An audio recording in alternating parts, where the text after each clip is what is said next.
trees are supposed to have branches. We are not.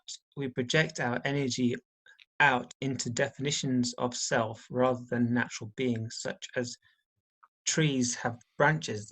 That's part of its natural being. Oh, Whereas we we create are. different branches out of ourselves, and these are conscious projections, conscious attachments, which are the links with the reality. And then these links become like a cobweb, which is projected there. And you can see the person is more like a cobweb rather than a tree. Because the tree has this root, which is kind of supposed to be the beginning, but you don't see it. The same with our human reality. Our root is obscured and hidden now because we're not aware of it. Now, if you dig into the soil, you'll find that the root, and you'll say, oh, I know now why the tree has a fruit, why it's got branches. It's got branches because it needs to have many fruit.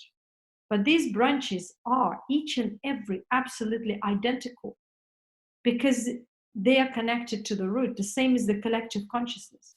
We appear, each of us, as a separate fruit. But if anything happens to one of the branches, it may impact the entire tree. Or if anything happens to any part of the root, right? So the root itself is very essential. And our current awareness is not going into the root. All we know of ourselves is like we belong to some branch and we are the fruit. So we don't understand that we also have a trunk, and the fruit and the trunk are actually in synergy. It's one and the same thing. So the same as the human body, individual human body, perceives the world as separate from the self, and it doesn't see that that is created out of this creation, or the world, you may say. You may call the world or creation, I mean. And so the fruit comes out of this creation and is a part of the creation and is within the creation. But all of these are a part of this one root, which is the overall existence. But again, we're trying to employ here the human knowledge, but it's just as close as we can get to kind of trying to understand, right? So if there is disconnection with the root, the fruit starts rotting. Even it appears, it either doesn't mature fully. If, let's say, the fruit appears, right, but something happens and there is a disconnection with the root, the fruit either will not go to its full maturity or it will start rotting. The fruit rots, then the branches rot. So this is how we got corrupt. In a way, we got disconnected, but then all our body did not get enough nourishment. So our energy structure and then our body started getting corrupt. And we need to restore it. We need to come back to the natural being. I call it as natural being because this is the limitation of the human language. Maybe someone else calls it otherwise. It doesn't need to be called. You have to go back when you perceive it. You perceive it when the mind stops moving. And in Yoga Sutras of Patanjali, you read it. Chitvritti Nirodha means when the mind stops moving. It means when it stops copulating with the reality. When it goes into absorption, perceives natural being, that's the foundation, that's the platform. And the first Yoga Sutra says that you have to perceive self on the subatomic level. You have to go into at least being aware that how about if you were not having all these senses and human perception, what would the reality be? And that would stop why this is the first Yoga Sutra.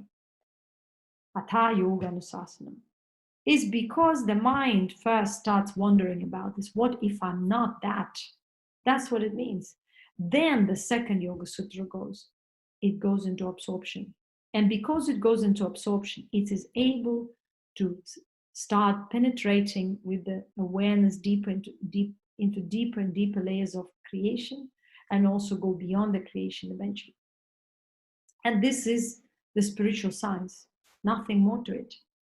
Now, what do we read about Yoga Sutras of Patanjali? How people speculate, how they create yoga of voluntary yoga, commercial yoga, of yoga postures, and all kinds of things.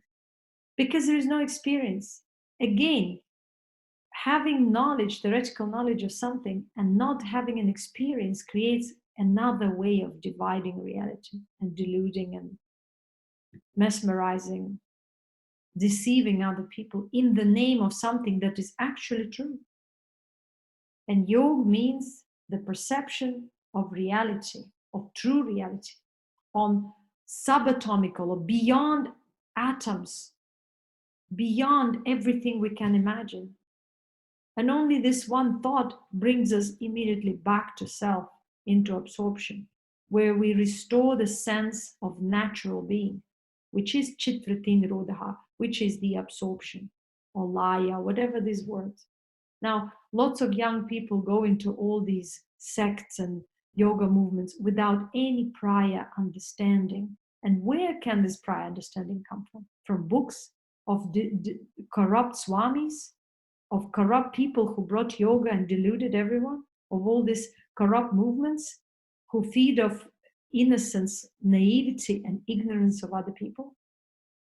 True yoga at this age cannot be known even by 1% of the population, cannot be known due to evolutionary limitations, no matter how they try.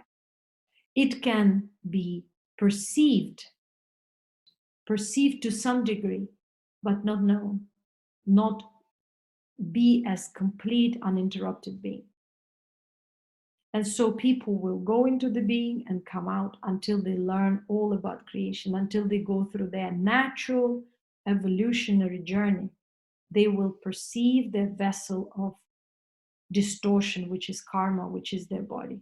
And through that body, they will learn about the distortion. Through other bodies, they will learn also by reflecting themselves. And so this path, spirituality, true spirituality, cannot be known at this day and age fully. Most of the people can only speculate. It's not the direct experience.